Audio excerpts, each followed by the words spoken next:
The aroma of Julia's signature, rosemary-infused olive oil wafted through the massive kitchen, temporarily distracting her from the fact that she was cooking in what was essentially a culinary paradise. The professional-grade Viking range gleamed under recessed lighting, and the Carrara marble countertops seemed to stretch for miles.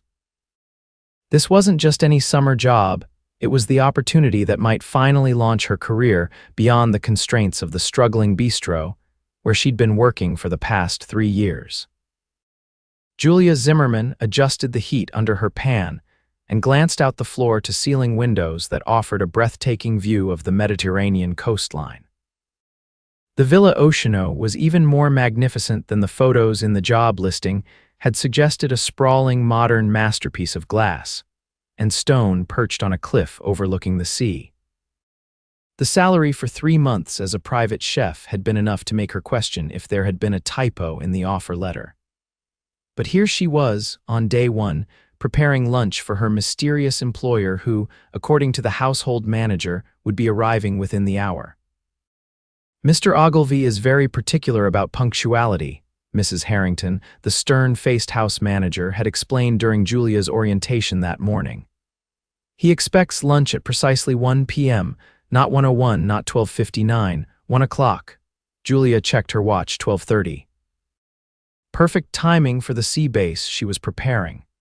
At 31, with a culinary degree and years of experience in both high-end restaurants and as a caterer, Julia had dealt with demanding clients before. But something about Ethan Ogilvy's reputation made her nervous.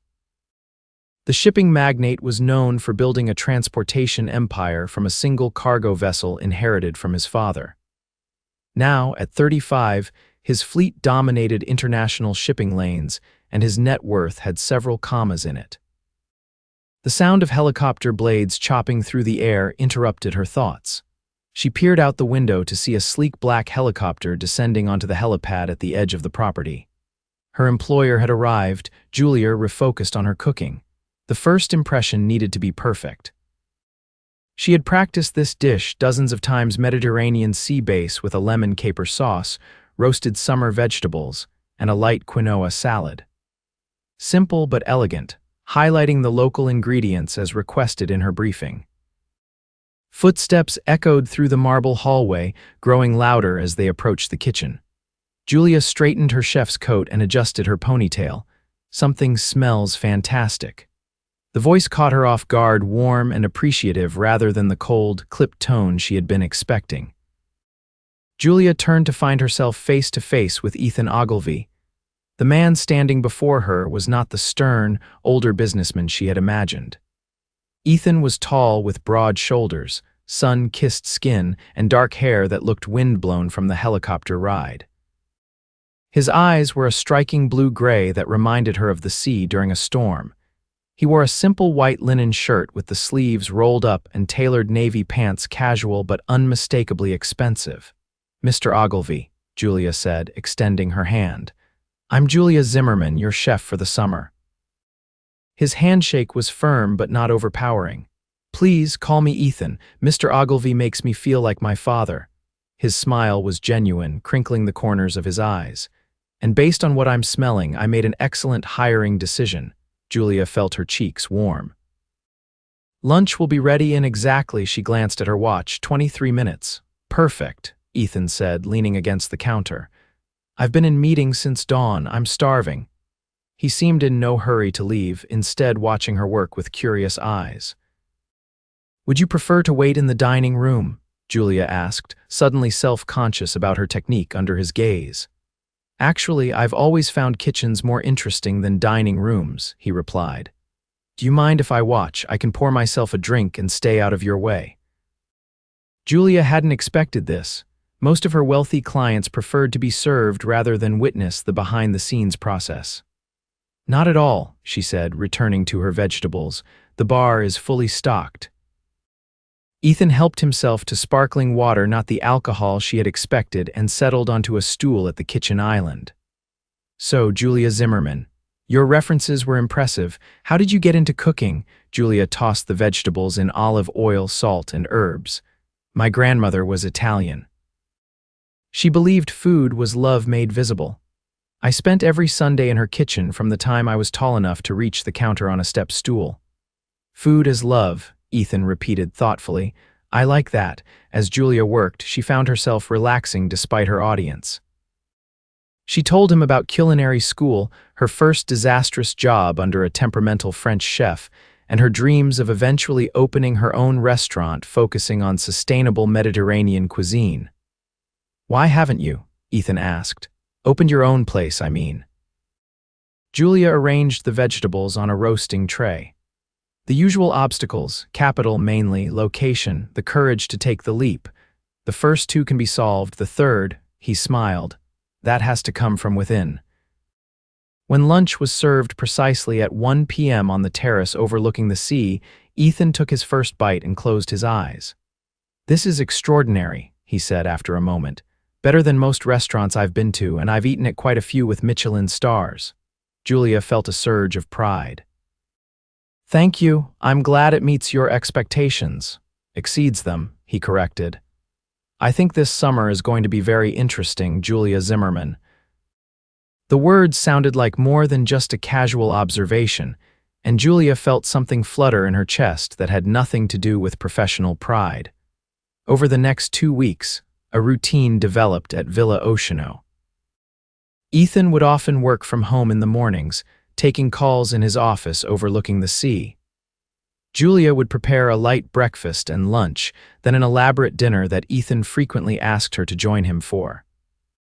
Their conversations ranged from business to books to travel, and Julia found herself looking forward to these evening meals more than she cared to admit. I have a confession, Ethan said one evening as they sat on the terrace, the sunset painting the sky in brilliant oranges and pinks.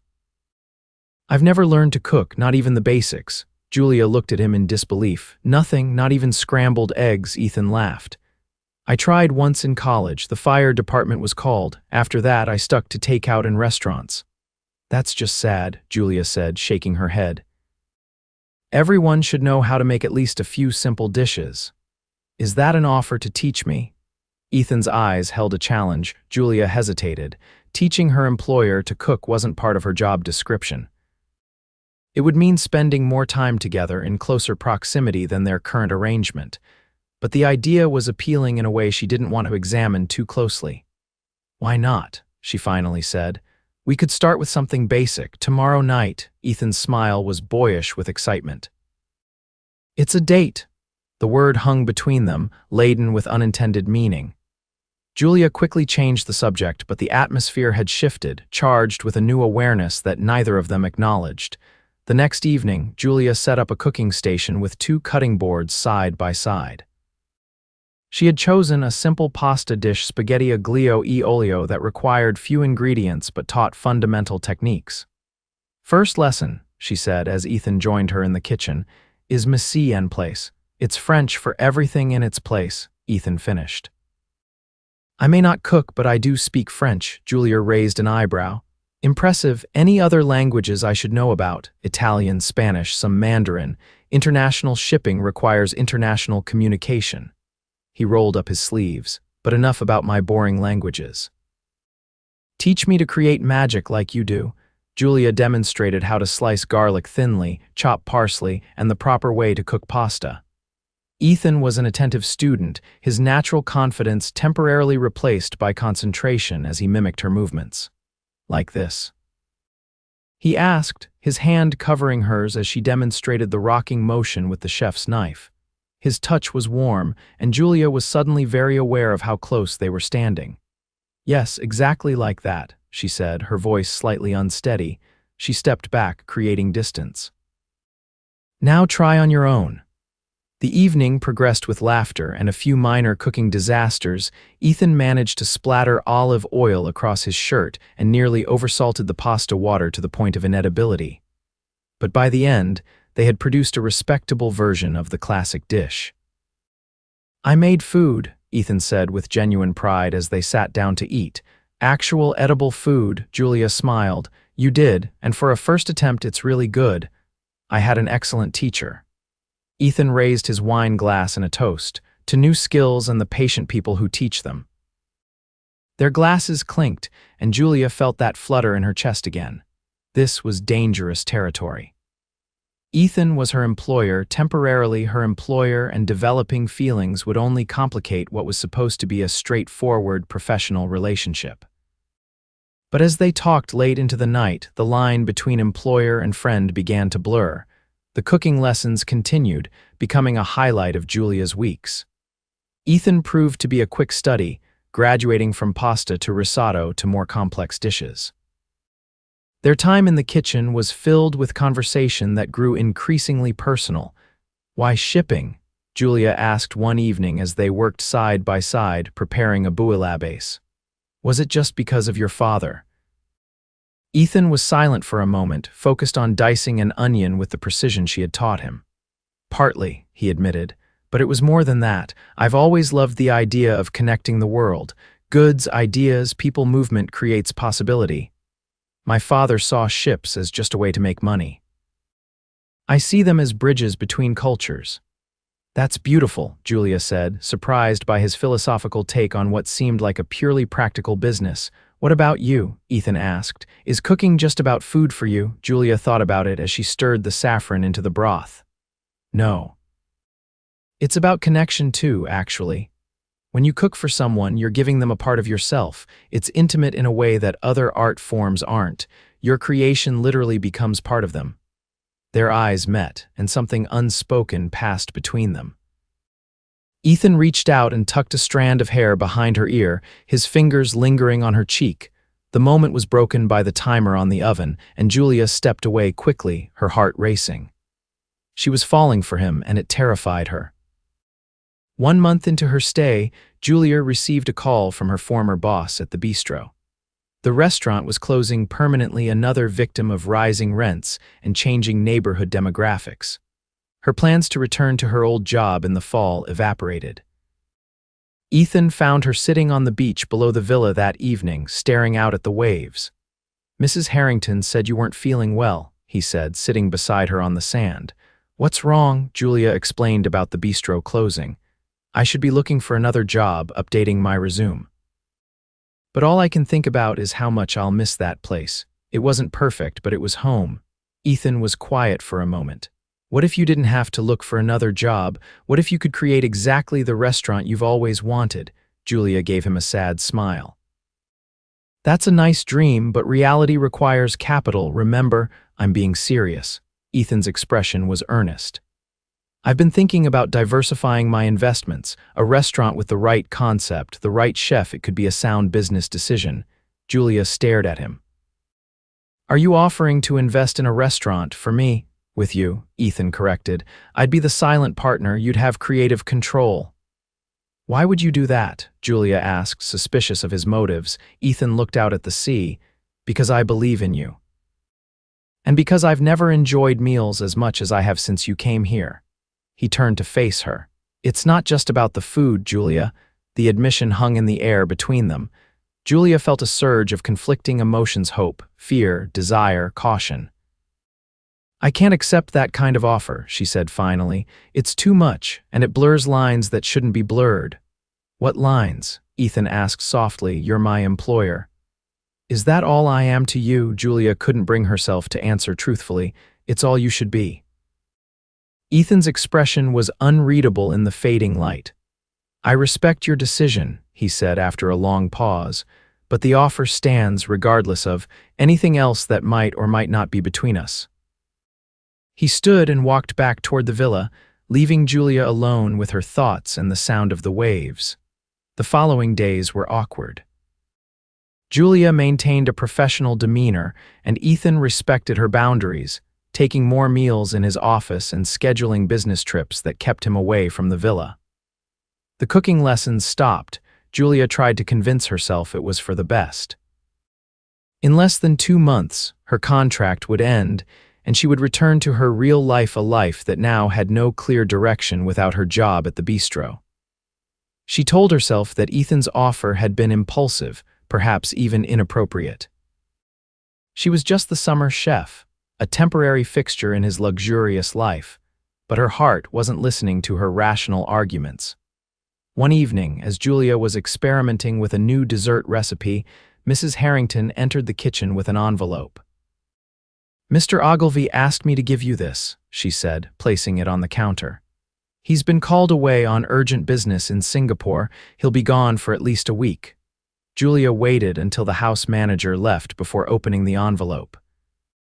Inside was a brief note in Ethan's distinctive handwriting. "Julia, I apologize for my abrupt departure. A situation with one of our vessels requires my personal attention. I've left something for you in the wine cellar, the unmarked door in the pantry. It's not a gift, merely information that might interest you professionally." Julia's curiosity got the better of her. She found the door to the wine cellar and descended the spiral staircase into a temperature-controlled room lined with bottles.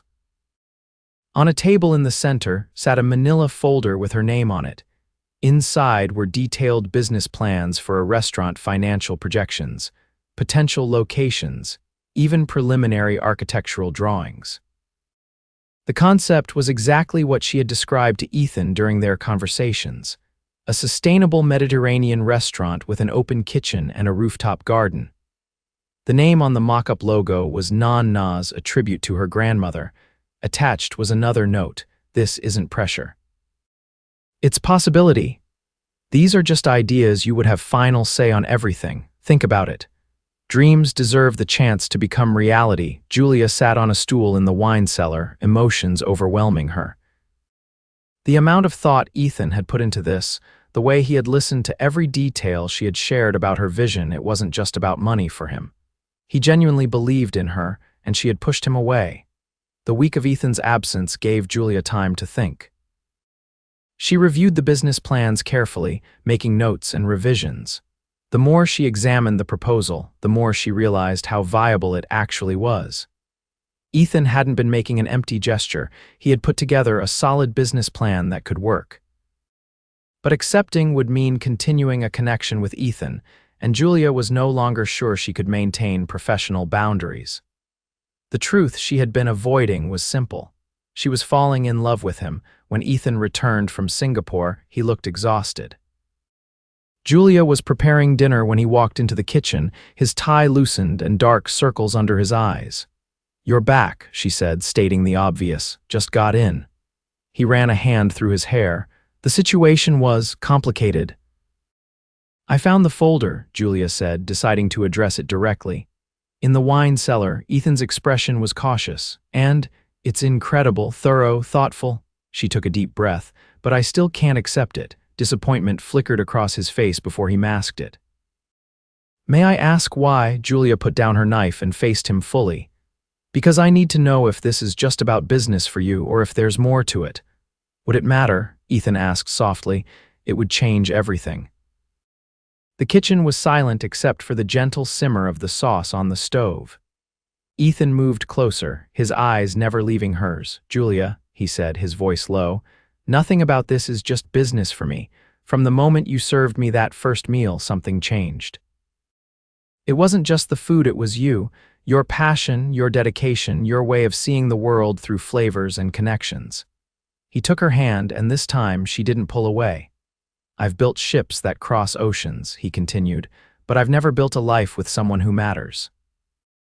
I think I could with you if you wanted that." Julia felt tears prick at her eyes. "I do want that, but I'm afraid." "Of what?" "Of losing myself, of becoming just an appendage to your success. I've worked so hard to build my own identity as a chef." Ethan nodded slowly. "I understand that fear. But Julia, I don't want to own your dreams. I want to help them grow alongside you, as equals." He reached into his pocket and pulled out a small key. "This isn't what you think," he said with a smile. "It's to a storefront 3 blocks from the farmer's market you love. I bought the building last week. It's yours whether you want me in your life or not. Consider it an investment in a talented chef. The rest us that's separate." Julia stared at the key. "You bought a building for me." "For your restaurant," Ethan corrected. "What happens between us is up to you. I just didn't want you to make that decision based on financial concerns." "You're impossible," Julia whispered, torn between exasperation and tenderness. "Most people just send flowers." Ethan laughed. "I've never been very good at conventional romance." No, Julia agreed, stepping closer to him. But you're very good at grand gestures that make it impossible to keep pretending I'm not in love with you. The words slipped out before she could stop them, hanging in the air between them. Ethan's eyes widened. You love me. Instead of answering, Julia closed the distance between them and kissed him. His arms encircled her waist, pulling her closer as the kiss deepened, conveying everything words couldn't express. When they finally broke apart, both slightly breathless, Ethan pressed his forehead against hers. I love you too, he said. More than I thought possible after knowing someone for such a short time. 2 months isn't that short, Julia countered with a smile. It is when you're talking about forever. The rest of the summer passed in a blur of happiness. Julia accepted the key to the storefront, but insisted on a proper business agreement. She would pay Ethan back for the property over time, maintaining her independence while building their relationship on equal footing. They spent evenings designing the restaurant together and weekends exploring coastal towns for inspiration. On their last night at Villa Oceano, Julia prepared a special meal recreating the Mediterranean sea base she had served on her first day, but with new refinements that reflected everything she had learned about Ethan's tastes over the summer. This is even better than the first time, Ethan said as they dined under the stars, though I didn't think that was possible. I know you better now, Julia replied. Cooking for someone is different when you love them. After dinner, Ethan took her hand and led her to the terrace railing overlooking the moonlit sea. I have something for you, he said, suddenly seeming nervous and unusual state for him. He handed her a small velvet box. Julia's heart raced as she opened it, expecting a ring, but instead found an antique copper key. What's this? She asked, confused. It belonged to my grandmother, Ethan explained. It was the key to her first home, the place where she taught my father to cook. She always said a home isn't about the structure, it's about the love inside it. He took a deep breath. I'm not proposing not yet. That will come when we're both ready. But I wanted you to know that wherever we are, your restaurant, my office, a villa by the sea, as long as we're together, that's home to me. Julia felt tears well up. That's the most beautiful thing anyone has ever said to me. I mean every word. Ethan brushed away a tear that had escaped down her cheek. When I hired a chef for the summer, I never imagined she would cook her way into my heart. But you did, Julia Zimmerman, and I'm so grateful you did. As they kissed under the Mediterranean stars, Julia thought about her grandmother's words. Food is love made visible. But Ethan had taught her something new. Love is nourishment that sustains you long after the meal is over. 1 year later, Nana's opened its doors to rave reviews. The small restaurant with its open kitchen and rooftop garden quickly became the most sought-after reservation in the city. Julia's dream had become reality through her talent and determination, and yes, with some help from Ethan, who beamed with pride from a corner table on opening night. And 6 months after that, on a quiet Sunday morning in the restaurant kitchen, Julia taught Ethan to make her grandmother's special cinnamon rolls a family tradition. As the sweet aroma filled the air, Ethan dropped to one knee beside the marble counter where they had spent so many hours cooking together. Julia Zimmerman, he said, presenting a ring nestled in a miniature handcrafted bread basket, will you make every meal for the rest of our lives an adventure? Will you marry me? Julia laughed through happy tears. Only if you promise to do the dishes occasionally. Deal, Ethan said as he slipped the ring onto her finger. They sealed the promise with a kiss, the smell of cinnamon and yeast surrounding them, the scent of home, of love, of a future being created together, one recipe at a time.